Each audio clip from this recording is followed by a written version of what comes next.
Pada video ini saya akan menjelaskan penggunaan aplikasi SIMGOS di akun dokter ya. Di mana kita menggunakan akun dokter ini, apabila pasien datang ke poli, nanti perawat atau ADM memanggil pasien tersebut dengan klik di akun perawat. Nanti ada tombol klik panggil. Nanti perawat akan memanggil pasien, di mana pemanggilan tersebut akan ditampilkan di monitor di depan poli. Ya, ada suara nanti.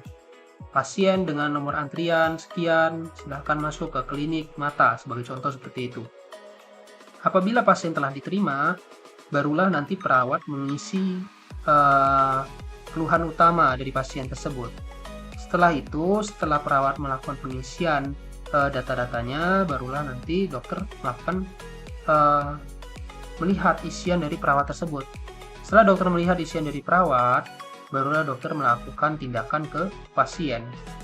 Apabila dokter telah melakukan tindakan secara langsung ke pasien, barulah dokter mengisikan di aplikasi SIMGOS tersebut. Jadi bisa masukkan nick dari dokter ya.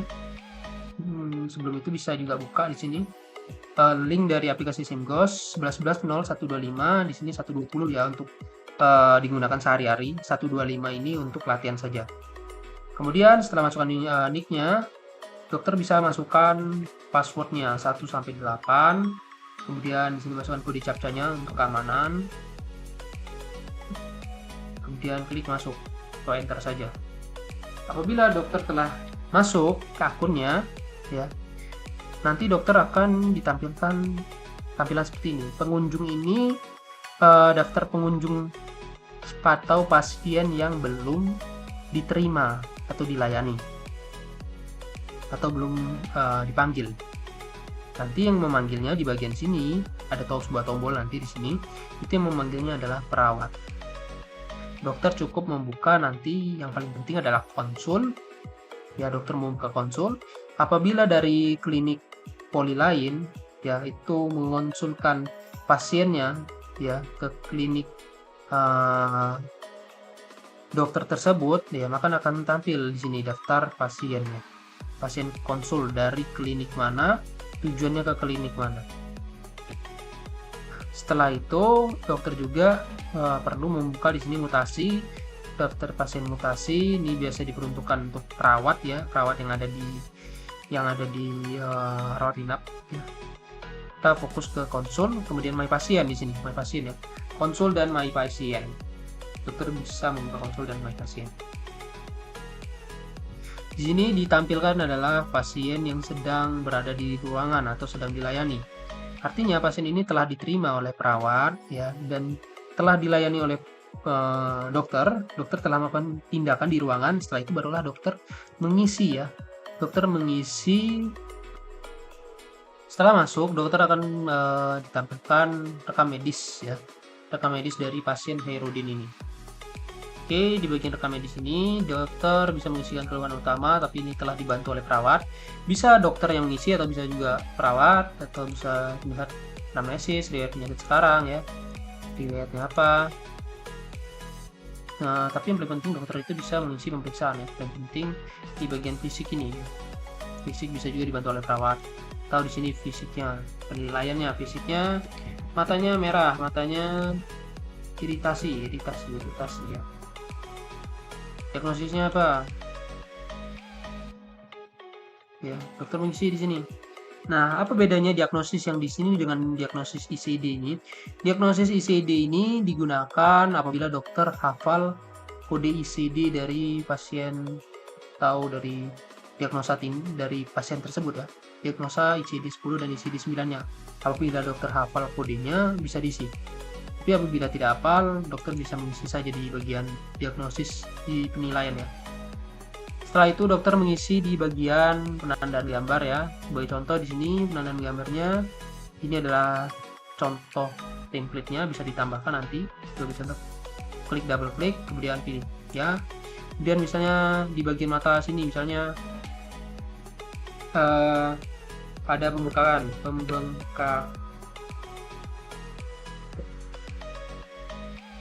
ya, kemudian klik simpan.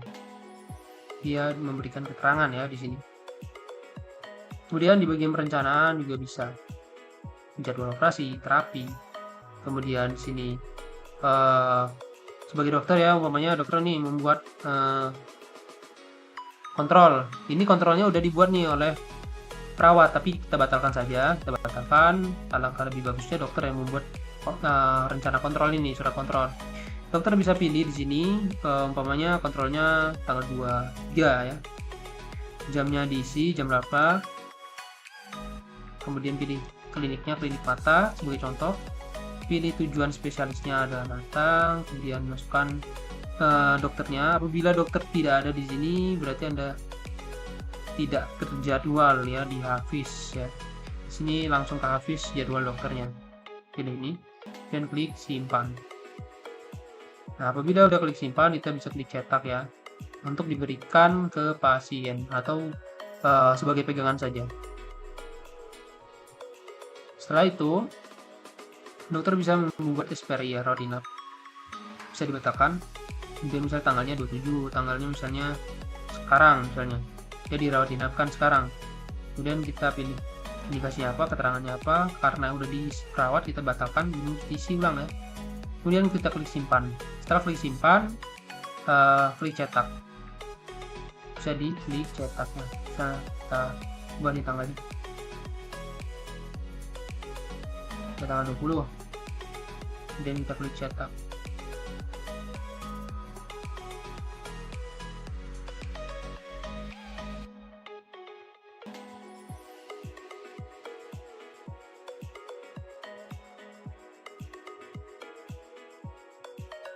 Dokter bisa mengisi di sini ruang perawatannya apa, jenis perawatannya apa, tanggalnya berapa. Di sini bisa pilih indikasinya apa, keterangannya apa, kemudian bisa klik simpan, kemudian cetak ya. Tapi ini udah diisi perawat, jadi kita biarkan saja. Di sini dokter bisa mengisi CPP3 ya. Apabila terjadi seperti ini, halaman kosong ini biasanya karena jaringan, dokter bisa refresh saja, reload ya. Kemudian pilih di My Pasien, kemudian masuk lagi, pilih lihat, kemudian masuk lagi ke CPPT tadi. Jadi dokter bisa mengisi CPPT di sini. Dan isiannya subjeknya mata gatal ya. Ini juga isian perawat ya. Ini apa? SSX, contoh saja SSX dan instruksinya SSX. Apabila telah selesai, dokter bisa melakukan verifikasi di sini ya. Klik verifikasi tanggalnya berapa, kemudian Anda yakin ingin memverifikasi, klik ya. Setelah itu dokter bisa melakukan penerbitan surat sakit, surat komnem, surat sehat, dan lain sebagainya. Dan dokter juga bisa menginputkan tindakan ya, tapi ini biasanya perawat yang membantu dokter ya. Dan pastikan di sini ada nama dokternya ya. Oke. Atau dokter bisa juga menambahkan yang umpamanya anal tes. Atau misalnya akan jahitan kornea,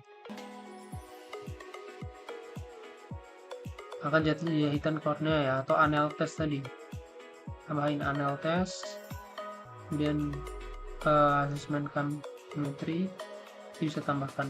Di sini ada nama dokternya, jadi bisa dokter atau perawat yang menambahkan di sini. Umpamanya dokter bisa menambahkan di sini di anal test ini perawatnya siapa, umpamanya Linda ya. Kita klik aja,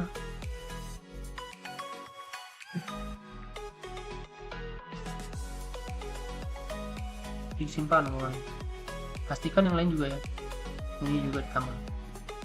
Kemudian dokter juga bisa mengirim order ya ke ruangan radiologi, ke labor ya, umpamanya ke labor mini IGD, patologi, klinik, anatomi, ruangan labor. Kemudian masuk di sini ada daftar tindakannya, bisa dicari di sini ya. Cari misalnya darah seperti ini. Ya, darah rutin ya, geser ke sini. Apalagi ya, hemoglobin misalnya, geser ke sini.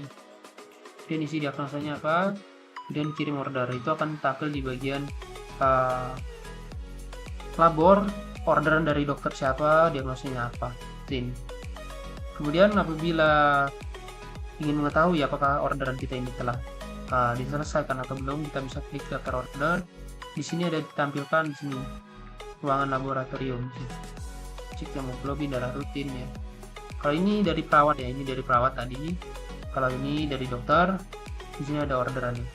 Dan kita apabila sudah selesai kita bisa lihat hasil di sini. Tapi karena di sini belum selesai ya, di sini nanti ada tulisannya diterima. Tapi ini masih ada tombol batalkan ya, kita bisa batalkan. Kalau sudah diterima tidak bisa dibatalkan. Artinya sudah selesai. Kemudian pilih radiologi juga sama, pilih ruangannya radiologi, diagnosanya apa, contohnya USG abdomen, kemudian klik kirim order. Kemudian di sini lihat daftar ordernya. Di sini kita bisa batalkan dan bisa nanti kita lihat hasilnya nanti di bagian sini. Kemudian dokter itu wajib mengisi depo resep ya, bisa mengisi resep ya. Di sini pilih dulu tipenya, itu depo rawat jalan biasanya, pilih nama obatnya. Umpamanya nama obatnya adalah amoxicillin. Ya bisa diisi atau apapun itu. Bisa diisi jumlahnya berapa, misalnya 10. Keterangan frekuensinya berapa? Misalnya 1 kali 1 ya. Dosis sekali minum misalnya berapa miligram? 250 mg. Untuk pemberiannya topikal, oral ya. Ini sebagai contoh saja, berbuat resep. Ini untuk satu obat atau menambah obat lagi bisa di sini.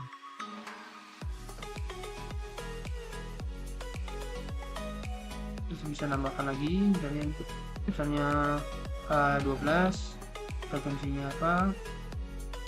Terus sekali minum berapa miligram, pemberiannya apa, oral, dan karena tambahnya apa, kulit resep. Kita bisa untuk obat racikan ya, bisa di sini masukkan obat racikannya. Ya misalnya obat racikannya di sini adalah apa?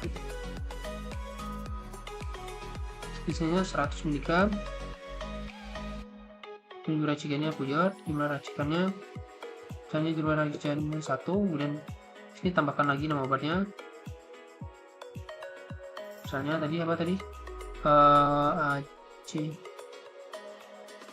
Dosisnya 10% ya, dan ini frekuensinya berapa, pemberiannya yang ketikan, keterangan tambahnya, ini buat resep.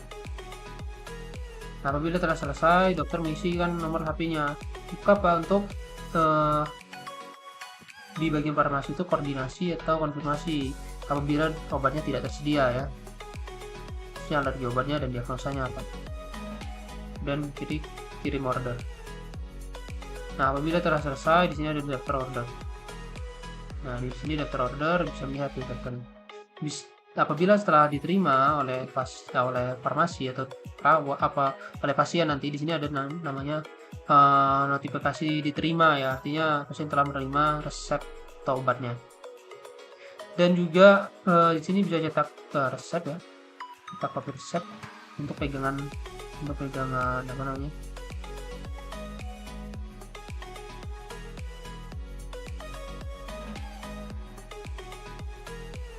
kemudian di sini bisa cetak resep ya, dokter untuk melihat, untuk mencetak kopi resep agar menjadi pegangan oleh pasien ke farmasi. Setelah itu bisa pilih konsul, dokter mengonsulkan pasiennya umpamanya ke saraf ya, umpamanya rasa konsulnya apa, konsul yang diminta apa, kemudian kirim. Kemudian selanjutnya ini pelaporan rasi ya. Dokter itu memiliki fitur penerbitan surat sakit ya, sehat. Kemudian di sini juga perencanaan ya untuk kontrol tadi. Apabila telah selesai semuanya, dokter memiliki kewajiban klik di resmi medis ya, kemudian klik tombol tidak. Kemudian dia bisa melakukan barcode ya, ini tantangan elektronik ya, kemudian klik simpan dokumen ya, bahwasanya benar ya pasien ini pasiennya. Di sini ada ringkasan penyakitnya. Setelah resmi medis bisa lihat profil ringkasan. Di sini bisa melihat riwayat rencananya dari tanggal berapa ya, dari pasien tersebut, dan bisa melihat juga pengajian awal ini biasanya perawat yang bantu mengisi. Ini tensinya. Di awal-awal dokter bisa saja membuka laporan ini biar bisa tahu, oh, pasien ini seperti ini sebelum dia isikan isian diagnosa ya tadi. Kemudian klik tanda tangan sini. Setelah ditandatangan, klik simpan. Setelah itu klik close. Kemudian pilih lagi di sini pengizian harian, ya klik tidak. Dan dokter bisa tanda tangan elektronik, kemudian klik simpan. Ini bisa dibaca-baca ya. Kemudian di cetak CPPT itu udah otomatis terbarcode ya, karena udah diverifikasi. Di bagian CPPT itu karena udah kita verifikasi tadi ini. Verifikasi Kuswaya, jadi dokter Kusaya. Ini bisa verifikasi CPPT ini. Apabila sudah selesai, nanti dokter bisa meminta tolong perawat untuk memeriksa isiannya apakah sudah diisi semua, karena isiannya wajib diisi, yang bagian penting-pentingnya itu harus diisi. Apabila sudah cukup lengkap isiannya, ya dokter bisa saja atau perawat bisa klik final. Dokter atau perawat bisa klik final. Tapi dengan syarat perawat itu memeriksa terlebih dahulu apakah isian dari dokter ini sudah terisi semua atau belum.